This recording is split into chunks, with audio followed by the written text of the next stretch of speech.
Mw'ishirahamwe Rikome n'ivyo twarandikiye urwandiko umukuru w'igihugu n'urwandiko rwerekana amakosa adasanzwe yakozwe n'abashikiranganji batatu.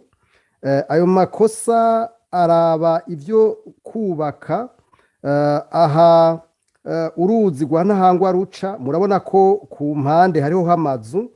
Mu gihe rero aya masoko yagiye aratangwa ngira mvuge harabayemwo amakosa adasanzwe. Ubwa mbere mu mwaka w'ibihumbi 2017 umushikiranganji yarahari yitwa Celestin Ndayizeye yahaye isoko ishirahamwe ryitwa Sitecor ritwagwa n'uwitwa Banigwa n'inzigo Inyasi.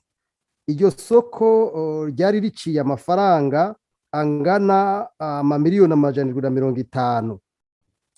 Iryo soko ryatanzwe muri mwe bita marché d'urgence, ni ukuvuga isoko ryihuta kubera amazu yari yegereye aha uruzi rwa bitiye Ntahangwa ruca yagomba gusenyuka, mbere hariyo n'ayari ku mangenge, ku buryo rero amaze gutangwa iyo soko mwashaka ni isoko yatanzwe ku buryo mbere nk'imodoka zagiye gukora zimwe zavuye muri leta, zavuye mu kigo c'igisirikare gisanzwe gikora ivy'inyubako, izindi modoka ziva mu kigo ca travaux publics gisanzwe gikurikirana ivy'inyubako na cone, ariko kandi n'ibitoro navyone vyavuye muri leta. Iryo soko ririko rirakogwa niho uyu muntu yitwa Banigwa n'inzigo Inyasi atwara ishirahamwe Sitecor yahaciye aza kunegosya umushikiranganji yarahari ico gihe yitwa Ndayizeye Celestin, mbere yahoze ari n'umushingamateka wo mu ntara ya Muramvya. Mu nyuma aca aramuha iyo soko igira kabiri, twahava tuyita nka avena kuko yayimuha yitwa ngo agomba kubandanya ivyo bikorwa.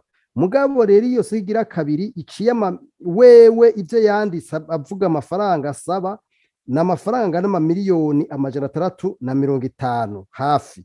Ayo mafaranga rero yariko arasaba nuko ivyo bikorwa vyakozwe atagwandiko na rumwe rubayeho. Muri raporo abakozi bo mu bushikiranganji bagize abahinga bane berekanye yuko bavuga yuko iyo soko yatanzwe ku munwa, atarupapuro na rumwe rwerekana ko iyo soko yoba yaratanzwe. Ivyo rero twebwe twabonye ko arakanduro k'ibara, aho umushikiranganji ashobora gutanga isoko ku munwa hanyuma ibikorwa bigakogwa. Dufate naho yari kuba ari avena, ni ukuvuga isoko yongeweko. Amategeko ategekanya yuko kizira ko ata avena irenza 20% ry'isoko ya yose.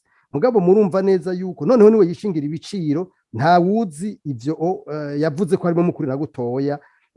Arico gituma twebwe twasavye, twabonye ko ari amakosa adasanzwe. Twebwe rero tukavuga tuti umukuru w'igihugu twamwandikiye kugira ngo bwa mbere amafaranga ntariho, ahubwo agire ico no kwita umugwi wigenga w'abahinga ugende gusuzuma ibintu vyakozwe ngaho hantu, nayo mashirahamwe yabikoze n'ingene yabikoze, hama bamushikize icegeranyo kandi bibe mu buryo bw'umugaragaro. Ico ni cambere.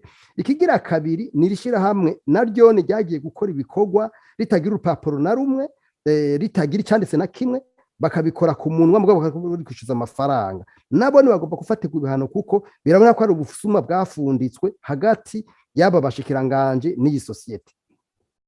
Ikigira gatatu nuko bashikiranganje batatu, Celestin Ndayizeye, uyu Jean Bosco Ntunzwe n'Imana, n'uyu mushikiranganje ahari uno munsi yitwa Nsanganiye Umwami Deogracias, bo bazwa umumwe wese ivyo yakoze kuko biragaragara neza yuko batera atanumwe yera mu iyi dossier. Tugasaba yuko umukuru w'igihugu yobitunganya neza agakurikiza amategeko, ntihagire uwarenganywa mugabo kandi na leta ntirenganywe, kuko aya mafaranga n'amakori n'amatagisi y'abanyagihugu yatanzwe.